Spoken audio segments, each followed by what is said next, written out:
반갑습니다. 작년에 조금 뵙고 올해 2월 달까지는 여러분을 못 뵐 것 같아서 제가 2월 달에 아프리카를 가기 때문에 올해 연초에 그래도 여러분들과 함께 말씀의 교제를 하고 싶어서 선택한 날이 오늘입니다. 우리 권사님께서 오늘 임진기 목사님이 설교해 준다 기도하셨는데 제가 나와 버렸습니다. 우리 청년들이 그 오전에도 보면 교사도 하고 많은 사역들을 하시더라고요. 이 시간이 딱 자기 좋고 그죠, 힘든 시간이죠. 오늘 또 깨어 있고 그 가운데 말씀의 은혜가 함께 하시기를 바랍니다. 오늘이 1월 11일입니다. 그래서 오늘 1부, 2부, 3부 예배, 2부, 3부 예배는 우리 아이들과 예배를 드렸어요. 저 중고등부 예배 드리고 그다음에 유소년부 같이 예배를 드리면서 1월 11일에 좀 온 가족이 좀 예배를 드리는 시간을 가졌는데 그냥 숫자가 너무 좋더라고요. 1월 11일 둘째 주 예배를 드리고 싶었습니다. 함께. 그래서 청년부도 제가 같이 오게 됐는데요. 하나님은 한 분이시고 여러분도 누구와 같지 않은 한 분이시고 교회도 원 바디 하나인 것입니다. 그래서 오늘 예배를 드리면서 좀 교회 공동체가 하나이신 하나님께 또한 유일한 우리 각 사람들이 원 바디 한 몸이 되어서 예배하면 좋겠다. 그래서 1월 11일 예배에 연합 예배를 드렸습니다. 우리 청년들만 대부분 예배를 드리고 있지만 이제 굉장히 20대 30대가 포진해 있고 이 안에 또한 우리 장로님도 계시고 곳곳에서 이게 공동체성을 보게 됩니다. 오늘 은혜가 함께 하시길 바라고요. 우리 옆에 있는 분들한테 한번 서로 좀 인사하면 좋겠습니다. 사랑합니다. 진심을 다해서 그렇게 한번 축복하겠습니다. 사랑합니다. 이거 권사님들 많이 하는 건데 우리 청년부에서 좀 하려니까 좀 어색하십니까? 다시 한번 옆에 있는 분들 보면서 좀 사랑합니다 하고 서로 인사 나누겠습니다. 사랑합니다. 앞뒤 좌우로 한번 서로 인사하겠습니다. 이번 한 달 동안에 하나님께서 우리 교회 공동체에 주신 비전에 대해서 나누면서 오늘 특별히 두 번째 주에 비전을 좀 나누고 싶습니다. 비전이라는 단어를 굉장히 좋아했었습니다. 한국 사회가, 그리고 교회도. 웬만한 교회는 예배당이 비전 센터예요. 우리 교회 1층도 비전홀이고 웬만한 곳에는 비전 센터가 있어요. 진짜 우리나라 사람들은 비전을 좋아해요. 이렇게 꿈을 이야기하고 이렇게 비전을 이야기하는 민족이 많을 것 같죠? 그렇지 않습니다. 그 결과 대한민국이 이렇게 잘 살게 된 겁니다. 비전은 어떨 때는 좀 비전을 좀 안 가졌으면 좋겠어요. 그냥 평범하게 살고 싶어요. 그런데 우리 그리스도인들은 우리가 대단해서가 아니라 하나님의 꿈이 있고 또한 나도 그 꿈에 동참하기 때문에 비전을 얘기할 수밖에 없겠죠. 오늘 청년의 때에 다시 한번 비전이라고 하는 우리 청소년들의 주제가 아니라 여름 성경학교 주제가 아니라 청년들에게 비전에 대한 하나님의 좀 말씀이 있기를 바랍니다. 오늘 요셉 이야기를 하고자 합니다. 여러분은 요셉 이야기를 잘 알고 있을 겁니다. 요셉은 17살의 꿈을 꿨습니다. 대부분 17살을 넘었을 겁니다. 그에게 11명의 형제가 있었습니다. 야곱의 12아들 중에 11번째였습니다. 그가 꿈을 꾸는데요, 첫 번째 꿈은 이런 꿈이었습니다. 꿈을 꾸는데 이 묶어놓은 단들이 이제 이 요셉에게 절을 하는 꿈을 꾸게 됩니다. 화면이 준비되면 좀 보여주시면 좋겠는데 이렇게 다른 단들이 요셉에게 절을 합니다. 이 꿈은 굉장히 형들에게는 명확했습니다. 우리가 너한테 절하는 거냐? 두 번째 꿈을 꾸는데 이번에는 더 황당합니다. 해와 달과 11별들이 요셉에게 또 절을 하게 됩니다. 또 화면을 좀 보여주시면 이 꿈을 꾸고 나서 그 꿈을 이야기하니까 이제 더 화가 나는 거예요.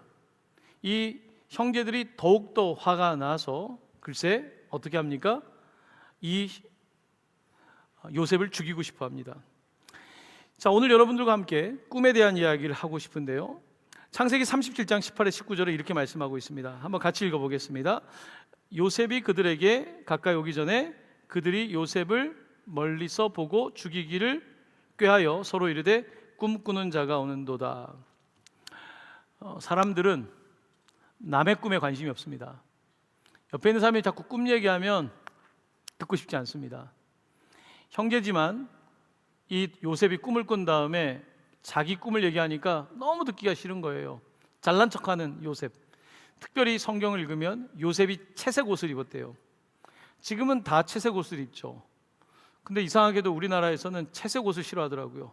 주로 권사님들이 채색 옷을 좋아하시고 대부분의 젊은 분들은 무색의 옷을 좋아하시더라고요. 검정이나 주로 그레이 쪽을 좋아하시는데 우리 권사님들은 대부분 가면 어떻습니까? 알록달록 하시죠. 이 채색 옷이 그 당시에 흔하지 않았고 오늘 성경에서는 요셉이 채색 옷을 입었답니다. 채색 옷이란 뜻에는 또 치장한 옷이란 뜻이 있습니다. 아버지가 요셉만 편애한 겁니다. 이 편애를 받았던 요셉은 형들에게 자기 꿈 얘기를 하는 거예요. 그런데 지금은 형제 자매들이 많이 없지만 그 가정에서 편애를 받은 사람의 심리적 특징이 있습니다. 편애를 받은 사람은 자신감이 넘치지만 주변을 잘 모릅니다. 소위 눈치가 없습니다. 사랑을 많이 받은 사람은 별로 주변 신경을 안 써요. 사랑을 안 받은 사람은 늘 눈치를 보고 살았기 때문에 눈치가 빨라요. 요셉은 눈치가 없었습니다. 자기의 꿈을 이야기하는데 형들은 그 꿈을 말하는 요셉이 너무나 미웠습니다. 자, 그래서 어느 날 요셉이 형들이 목축하고 있는 곳에 찾아왔을 때 이런 음모, 죽이고자 하는 공모를 하게 되는데요. 31장 20절인데 자, 그를 죽여, 요셉을 죽여 한 구덩이에 던지고 우리가 말하기를 악한 짐승이 그를 잡아먹었다 하자. 그 다음 같이 읽어볼까요? 그의 꿈이 어떻게 되는지를 우리가 볼 것이니라 하는지라. 자, 요셉의 꿈을 지켜보자는 거예요. 지금 그는 엄청난 꿈을 꿨어요. 왕이 되는 꿈을 꿨어요. 사람들이 절하는 꿈을 꿨는데 그가 지금 있는 곳은 구덩이에요. 일반 제로 그라운드가 아니에요. 아래까지 내려가서 완전히 꿈은 꿨는데 지금 구렁텅이까지 빠져 있고 형들은 그 위에서 야, 너가 꿈 꿨어? 너가 그런 꿈을 꿨어? 우리 꿈 어떻게 되는지 한번 지켜보자. 이렇게 나오는 것입니다. 자, 이제 요셉은 이 구렁텅이에서부터 새로운 인생을 살게 됩니다. 아주 잘 나갔던 아버지의 특혜를 받았던 요셉은 이제 진짜 시험대 위에 올라갑니다. 그의 꿈이 이 너무 간격이 있는 거예요. 꿈과 현실이 너무 다른데 과연 이것이 만날 수 있을까? 바로 그 지점에서 성경을 말씀하고 있는 것입니다. 여러분 다 꿈이 있지 않습니까? 특히 어릴 때 꿈이 있었고 지금도 꿈이 있지만 점점 어떻습니까? 꿈보다는 현실, 점점 현실적으로 돼가는데 우리는 그냥 몽상을 얘기하자는 게 아닙니다. 그냥 이상을 얘기하자는 거 아닙니다. 꿈과 현실 사이에서 하나님 어떻게 일하시는지를 같이 보고 싶은데요. 자, 이런 꿈을 꿨던 요셉은 현실적으로 어떻게 바뀌냐면 왕의 꿈에서 애굽의 종의 현실로 들어오게 되고 채색 옷을 입었던 그 사람이 노예의 옷으로 바꿔 입게 됩니다. 이게 현실이에요. 꿈과 현실이 너무 다른 거예요. 여러분 그런 얘기 들어보셨습니까? 꿈은 반대다. 꿈꾼 거에 반대된다는 얘기 많이 들어보셨습니까?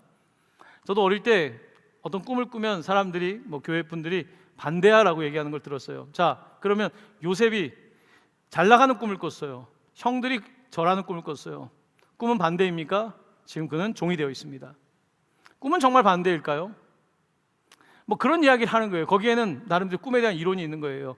우리의 의식 세계와 무의식 세계에 꿈이 있지 않습니까? 그러니까 반대로 평소에는 내가 원하는 나의 에고로 살 때 내 안에 있는 것이 다시 나왔을 때 반대란 얘기를 하는 건데 그런 이야기를 하려는 것이 아니라 정말 꿈은 반대인가?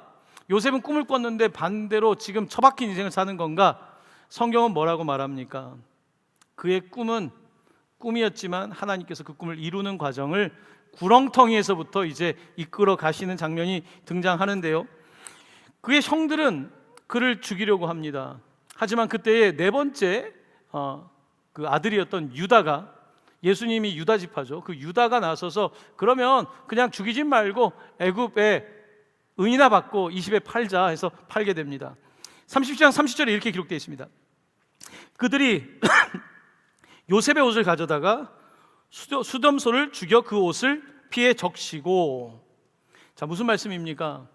요셉을 죽이진 않았고 팔아놓고서 알리바이를 만들어서 피에 적셔서 그 잘난 채색 옷, 아버지가 준 채색 옷을 아버지한테 가져주니까 아버지는 오열을 하기 시작합니다.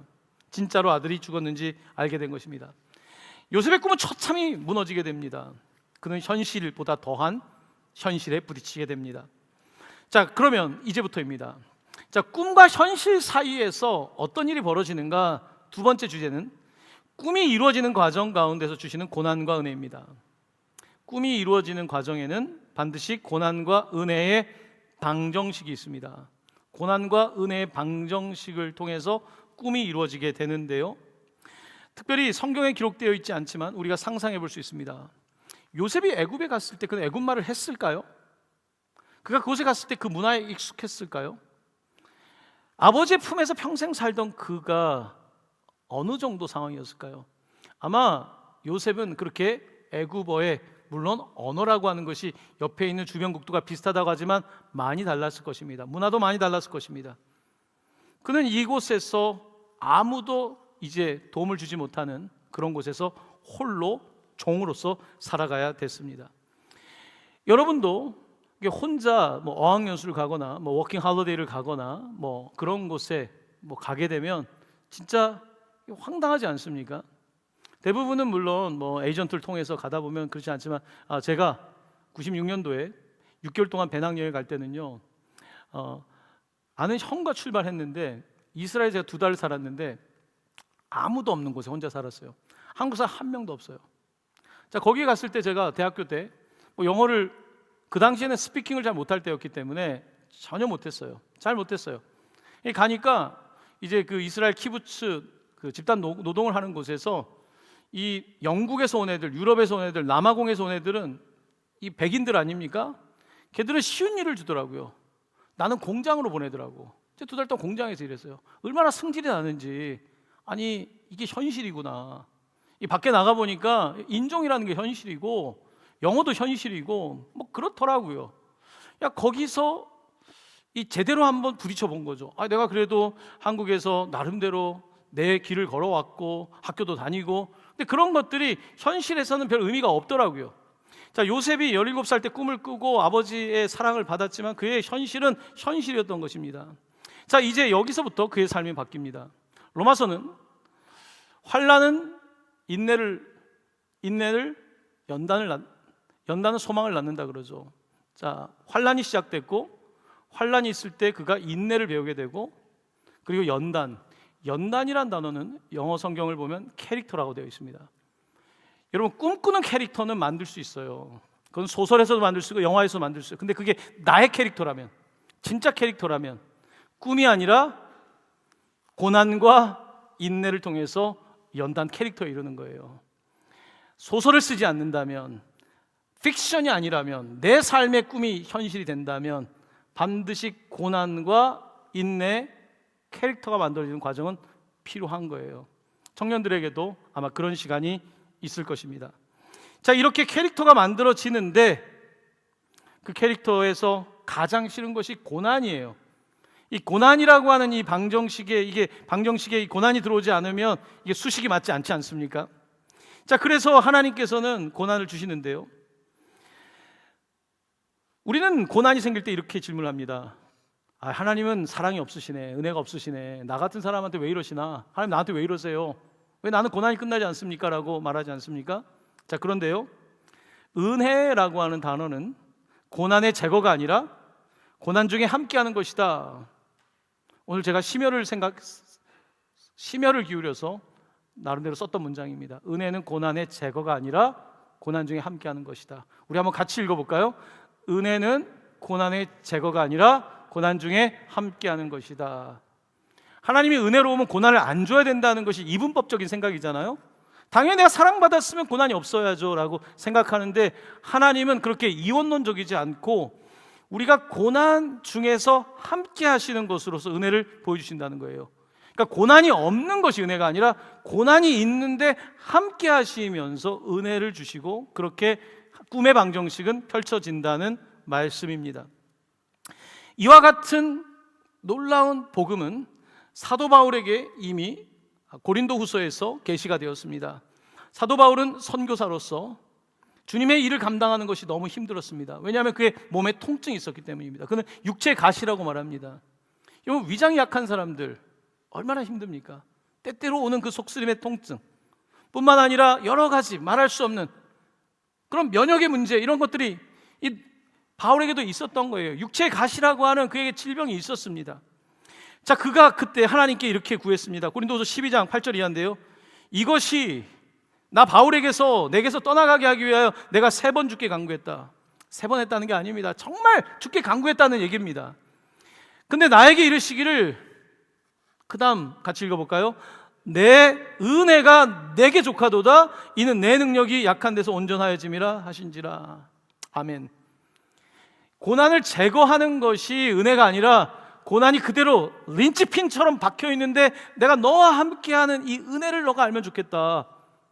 바로 그래야지 복음을 전할 거 아닙니까? 사람들이, 고난받는 사람들은 나는 저주받았다고 생각한다면, 고난받는 사람들이 나는 버림받았다고 생각한다면 어떻게 하나님의 구원을 선포하겠습니까? 그 고난 중에 함께 하시는 그 복음을 바울은 정말로 삶을 통해서 깨닫게 됐고, 육체의 가시가 있을 때마다, 고난이 있을 때마다 오히려 은혜를 체험할 수가 있었던 것입니다. 자, 요셉은 이렇게 정말 꿈꾸는 자에서 밑바닥까지 떨어지게 되었고, 성경은 그의 삶을, 이제 애굽의 종으로서의 삶을 이렇게 묘사하고 있습니다. 39장 2절 말씀입니다. 같이 봉독합니다. 여호와께서 요셉과 함께 하심으로 그가 형통한 자가 되어 그의 주인 애굽 사람의 집에 있으니. 자, 오늘 이 39장 말씀은 놀랍습니다. 여호와께서 요셉과 함께 하심으로. 여러분, 여호와라는 단어를 사용하고 있습니다. 하나님의 이름이 여호와예요. 근데 우리는 이단 중에 여호와의 증인이 있다 보니까 여호와란 이름을 잘 안 사용해요. 하나님이란 표현을 많이 사용하는데, 오늘 성경은 여호와께서 요셉과 함께 하심으로라고 하는 표현을 사용하고 있습니다. 이것을 여러 차례 강조하는 것을 오늘 본문을 통해 볼 거예요. 여호와께서 함께 하신다 할 때 도대체 여호와는 뭐냐? 하나님의 이름입니다. 하나님의 이 이름의 뜻은 뭐냐면 존재란 뜻이에요. 그래서 영어 성경에서는 어떻게 기록합니까? 번역이 어려우니까 야훼, 여호와의 이름을 I am who I am, I am, 나는 I am이다, 내가 I am이다 라고 말씀하고 있는 거예요. 나는 스스로 존재하는 자다. 그런데 이 I am이라고 할 때 우리가 시제를 현재형을 쓰지 않습니까? 그런데 이 의미에는 더 깊은 뜻이 있습니다. I was란 뜻이 있어요. 나는 있었다. I am, 나는 있다 지금. I will be, 내가 있을 것이다. 하나님의 이름 여호와에는요, 시간을 넘어서는 그의 존재를 뜻하는 의미가 있는 것입니다. 요셉이 아버지와 함께 있을 때 함께 하셨고, 애굽의 종일 때도 함께 하고 계시고, 그 다음의 미래도 함께 한다라고 말씀하고 있는 것입니다. 이게 하나님의 이름 여호와입니다. 근데 여기엔 또 깊은 의미가 있습니다. 여호와의 이름의 뜻에는요, 여러분, 그냥 있는 게 아니에요. 나 혼자 이렇게 떨어져 가지고 있는, 어떤 홀로 있는 그런 하나님이 아니에요. 하나님은 함께. 오늘 1월 11일 일이 3번 들어가지 않습니까? 삼위일체, 삼위일체, 성부, 성자, 성령, 하나님 함께해요. 하나님은 처음부터 함께 하셨고, 하나님의 모양대로, 하나님의 형상대로 사람을 지으시되 남자와 여자를 창조하시고 라고 분명히 말씀하고 있습니다. 하나님은 처음부터 함께 하셨고, 함께 하시고, 함께 하실 것입니다. 이게 여호와의 이름인 거예요. 요셉은 아버지가 없어요. 형들이 날 버렸어요. 그런데 그 가운데 여호와께서 함께 하신다. 할렐루야. 여호와께서 함께 하신다. 이 엄청난 이 은혜를 받게 됩니다. 고난 중에. 사실 그냥 잘 나갈 때는요, 별 생각이 없을 수 있습니다. 그냥 하나님이 계신가 보지, 어딘가 있겠지. 그런데 정말 내 삶에 문제 부딪히게 되면 정말 하나님 어디 계십니까? 하나님 어디 계세요? 날 좀 도와주세요. 바로 그렇게 하나님을 만나는 거예요. 우리 교회의 여러분들뿐만 아니라 믿음의 모든 선배들은 그런 고난의 과정을 통해서 하나님 어디 계십니까? 그때 여호와께서 내가 여기에 있다, 너와 함께하고 있다 말씀하시는 것 아니겠습니까? 자, 이렇게 요셉은 여호와와 함께하게 되었고, 그 다음 뭐라고 말씀하고 있냐면 2절 다시 돌아가면 그가 형통한 자가 되었다고 말씀하고 있습니다. 형통이란 단어가 요셉에게 엄청 나옵니다. 자, 형통이라는 단어는 때때로 우리 한국 사람의 정서에 새해가 되면 만사형통이라는 말 쓰지 않습니까? 만사형통, 만 가지 일이 다 되면 좋겠다, 모든 일이 되면 좋겠다, 만사형통하세요. 그런 뜻이 아닙니다. 때때로 우리는 꿈을 꾸고 꿈이 이루어지는 과정이 그냥 우연이 됐다, 로또를 받았다, 이것이 만사 형통이라 생각하는데 사실 형통이라는 단어는 그런 뜻이 아닙니다. 형통의 원어는 살레아라는 단어이고요, 이 단어의 뜻은, 형통의 의미는 앞으로 나가 pushing forward, 돌파한다, break out 혹은 break through, 그리고 성공 succeed, 이런 뜻을 가지고 있습니다. 형통이란 지금 하나님이 요셉과 함께 하셔서 그냥 너무 운때가 좋았네, 운수대통했네, 이 말이 아니에요.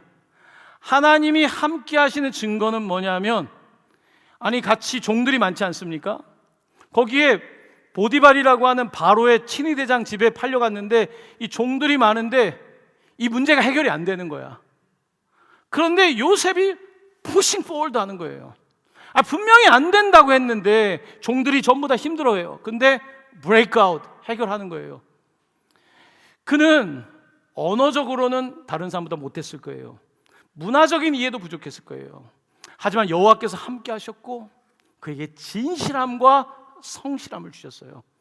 여러분, 진실과 성실이 당장에는 이익이 없는 것 같지만요, 진실과 성실이 가장 위대한 선물이거든요. 요셉은 이제 정신을 차리게 됩니다. 공감력이 부족했던 그가 공감을 하게 되고요, 그리고 밑바닥을 가면서 이제 그가 캐릭터가 생겨나기 시작하면서 하나님께서 형통하게 하시는데, 이 형통의 의미는 조금 더 와닿게 직역한다면 일을 잘하게 됐다는 거예요. 형통은 일을 잘하는 사람이 됐다는 거예요. 뭘 맡겨도 일을 잘하는 사람이 됐다는 뜻이 바로 형통인 것입니다. 형통은 그냥 운이 좋은 게 아니에요. 여러분, 우리가 지금 학교를 다니고 직장을 다니고 혹은 직장을 구하고 있지만 결국은 회사에서 뽑는 사람 누굽니까? 일 잘하는 사람이에요. 그럼 일 잘한다는 건 뭡니까?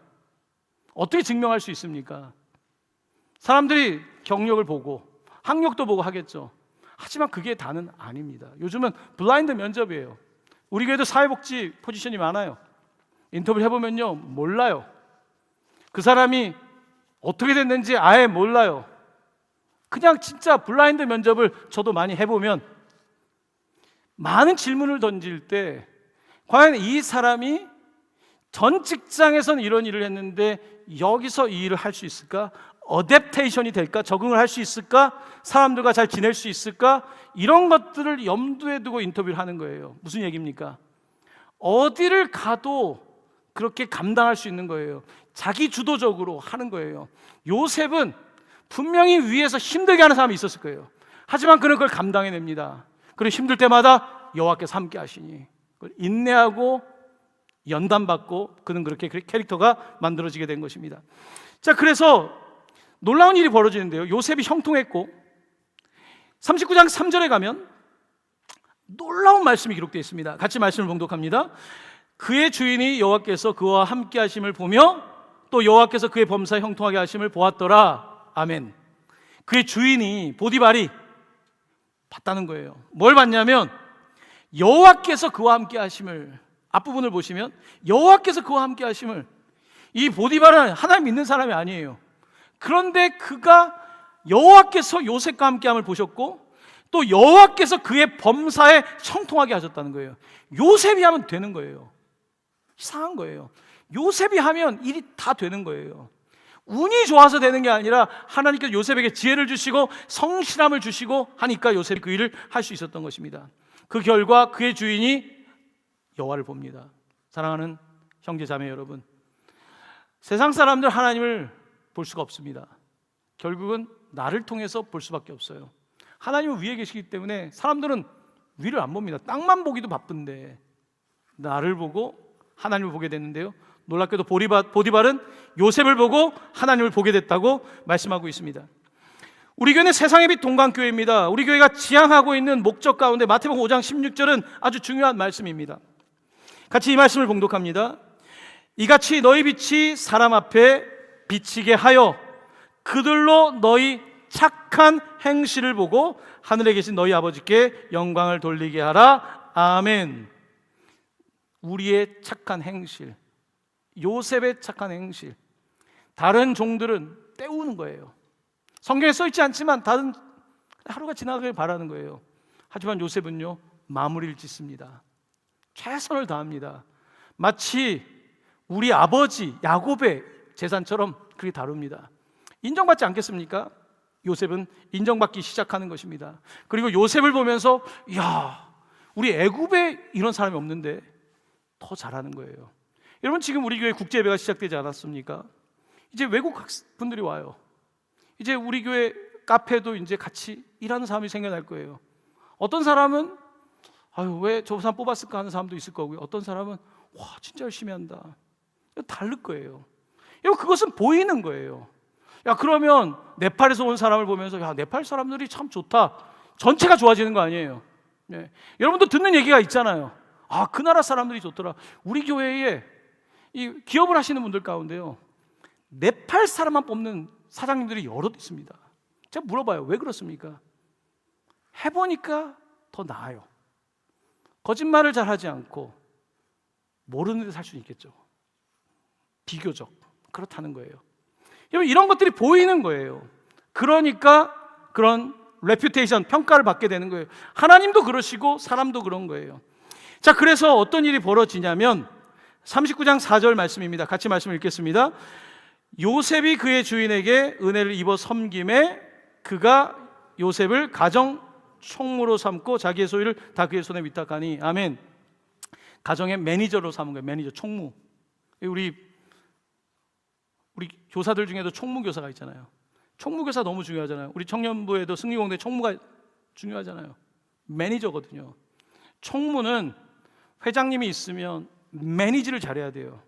지금 보디발이 있는데 그 전에 일을 맡겨놨더니 안 되는 거야. 소출이 있는데 새는 게 많은 거야. 재고 물량이 늘 많고, 뭐 기업을 운영한다 치면 이게 인풋이 있으면 아웃풋이 있어야 되는데 그런 거예요. 늘 이게 안 맞는 거야. 뭐가 안 맞는 거야.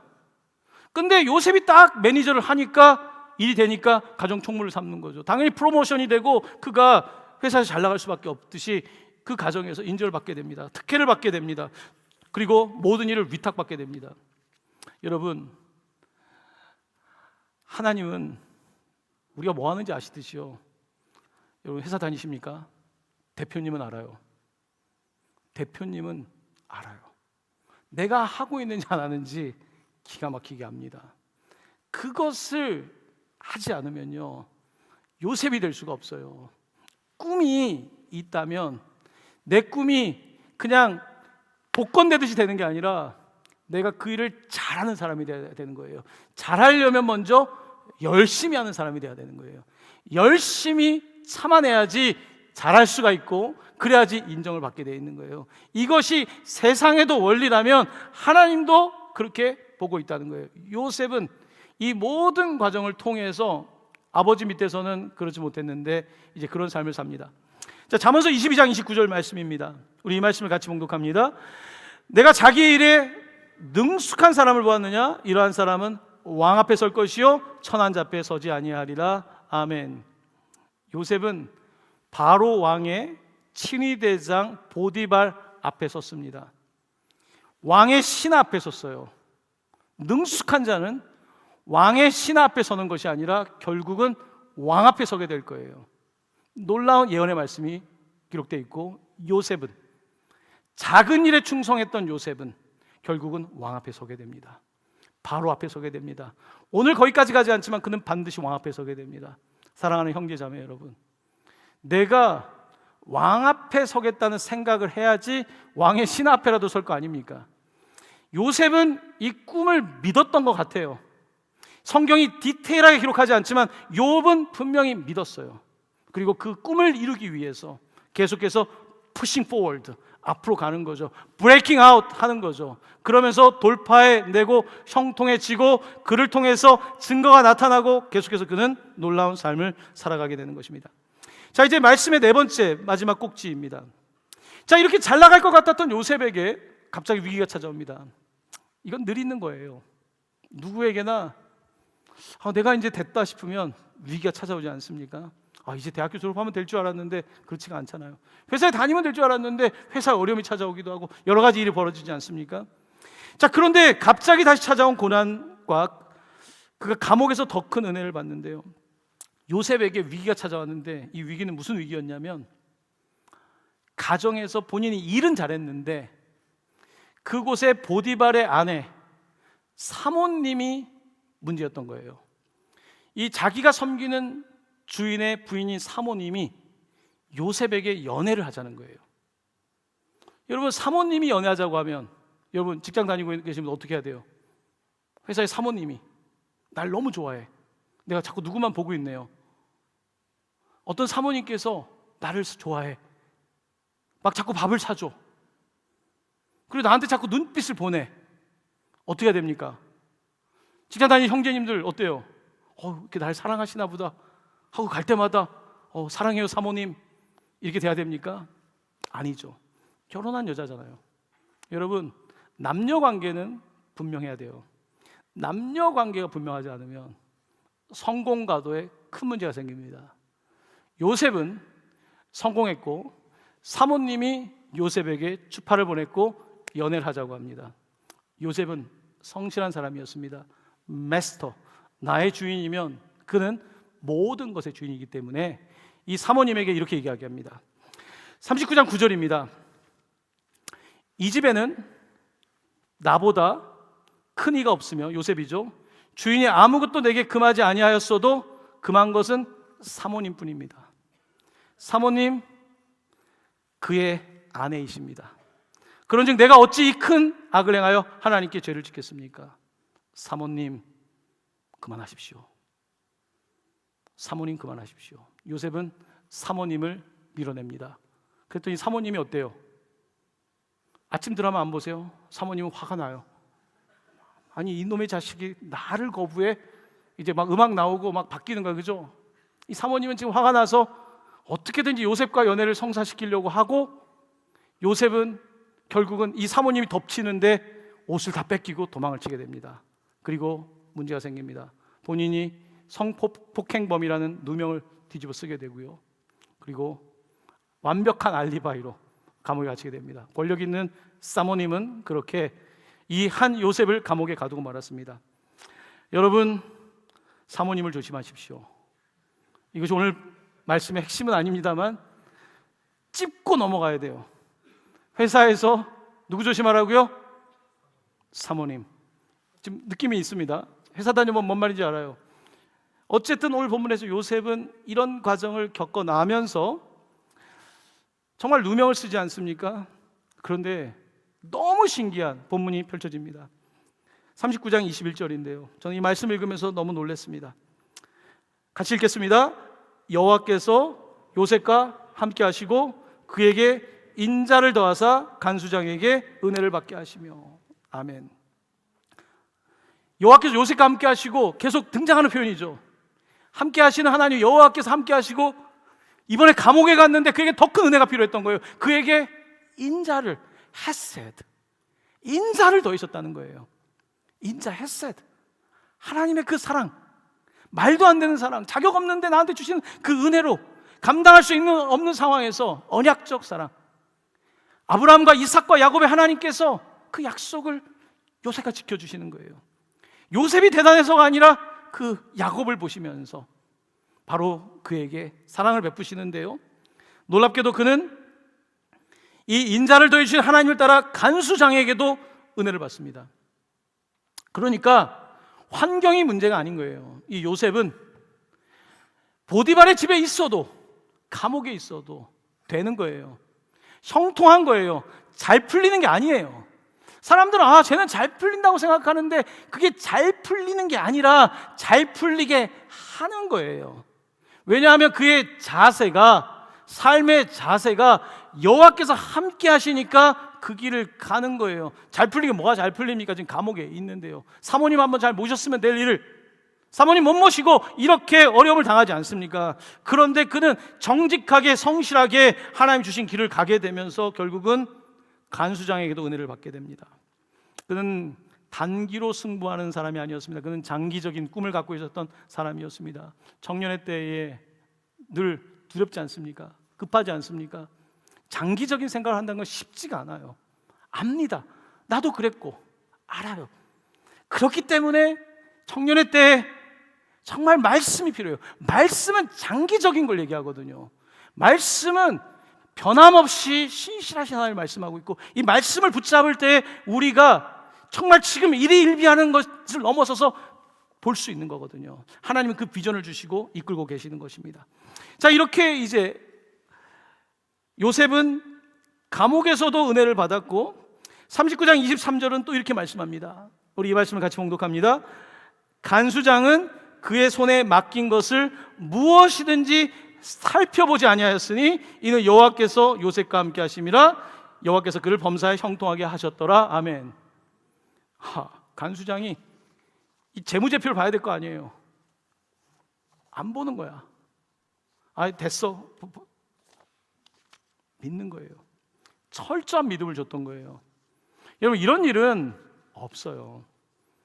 사람은 사람을 믿지 않거든요. 여러분, 간수장이 사람 한두 번 겪었겠습니까? 간수장이 지금 감옥에 들어온 사람 한두 명 받겠어요? 딱 보면 다 알아요. 경험이라고 하는 것은 축적된 데이터이기 때문에 보면 알아요. 말하는 거 보면 다 알아요. 그런데 요셉이 다른 거예요. 이 친구는 뭐지? 여기서도 이렇게? 진짜 하나님이 있나 보다, 여호와가 계신가 보다, 이렇게 됐던 거예요. 여러분, 그렇습니다. 오늘 우리 시대에 굉장히 경쟁이 치열한 때에 내가 어떻게든지 정말 살아남아야 되는 건 맞습니다만, 요셉을 우리가 보면서 뭐가 진짜 맞는 삶일까? 요셉을 보면서 여호와께서 함께 하신 삶은 뭘까? 오늘 우리에게 많은 질문을 던지고 있습니다. 사랑하는 형제자매 여러분, 꿈은 꿀 수 있습니다. 꿈은 누구나 꿀 수 있습니다. 하지만 그 꿈이 하나님의 꿈인지 아닌지 점검해 봐야 되고요. 그게 하나님의 꿈이라면 이루실 텐데 그 이루시는 꿈의 방정식에는 반드시 고난과 은혜가 있습니다. 이 두 가지가 없이 꿈이 이루어지는 일은 없습니다. 그런데 은혜는 고난이 없는 것이 아니라 고난 중에 함께 하시는 바로 그 놀라운 방정식인 것입니다. 그렇습니다. 오늘 본문 말씀은 이 요셉의 이야기로 끝나지 않습니다. 고난과 은혜는 하나님의 절대적 구원의 과정임을 말씀합니다. 고난과 은혜는 하나님의 절대적 구원, 리뎀션의 과정인 것을 말씀하고 있습니다. 고난과 은혜는 구원을 향한 길이에요. 정말 놀라운 길인데 이제 요셉의 이야기는 더 나오겠죠. 자, 오늘 본문의 이야기는 요셉의 이야기로 끝나는 것이 아니라 우리에게 복음을 선포합니다. 구덩이에 던져졌던 요셉, 하지만 우리 주 예수 그리스도께서는 구덩이가 아니라 십자가 위에 던져지셨습니다. 요셉은 채색 옷이 찢겨졌고 그리고 거기에 염소의 피를 묻혔지만 우리 주 예수 그리스도께서는 하나도 실오라기 하나 걸치지 않고 그는 채찍에 맞고 자기의 피를 흘리셨습니다. 요셉은 형들의 미움을 받아서 너의 꿈이 어떻게 되는지 보자고 하면서 그를 죽이려고 했지만 예수님 앞에 있는 군중들은 내가 하나님의 아들이라면 십자가에서 내려오라고 말하면서 너의 꿈이 사실인가를 물었습니다. 하지만 예수 그리스도께서는 나의 유일한 마스터 하나님 앞에서 그는 한 마리의 어린 양처럼 자기 자신을 내어주시고 그리고 모든 희생을 감내하시며 왕 앞에 서는 자로서 아버지 앞에 섰고 그리고 그는 죽으시고 부활하셔서 하나님 보좌 우편에 앉게 되신 것입니다. 놀라운 복음의 이야기는 요셉의 이야기를 통해 선포됩니다. 사랑하는 형제자매 여러분, 우리가 고난 당할 때에 여러분 혼자가 아닙니다. 십자가를 지신 예수 그리스도께서 여러분과 함께 하십니다. 십자가에 피 묻은 예수 그리스도께서 여러분과 함께 하시는 것이고 그 예수 그리스도의 함께 하심은요 우리 가운데 감당할 수 없을 때 은혜로 덮어주시는 것입니다. 그 은혜가 우리 가운데 있을 때에 우리는 흔들리지만 여전히 그렇게 꿈을 향해 나아갈 수가 있는 것입니다. 오한해 청년들 하나님께서 희년입니다. 이 교회는 50년이 된 교회입니다. 우리 교회는 청년들이 그래도 정말 동강교회 선교를 시작했고 많은 부분에서 헌신하고 있는 정말 역사가 있는 교회입니다. 올해 여러분에게 하나님께서 비전을 주시되 그 비전으로 끝나지 말고 고난과 은혜의 방정식을 통해서 꿈을 이루어 가실 수 있게 되기를 바라고요. 여호와께서 여러분들을 붙잡아 주실 때 형통하게 될 것입니다. 만사형통이라는 말 별로 안 좋습니다. 만사형통이 아니라 여호와 형통. 여호와께서 함께 하시면 되는 것입니다. 여호와 형통 하시기를 바랍니다. 우리 옆에 있는 분들한테 새해가 지났지만 여호와 형통 하세요 라고 서로 축복하겠습니다. 여호와 형통 하십시오. 여호와께서 여러분들과 함께 하십니다.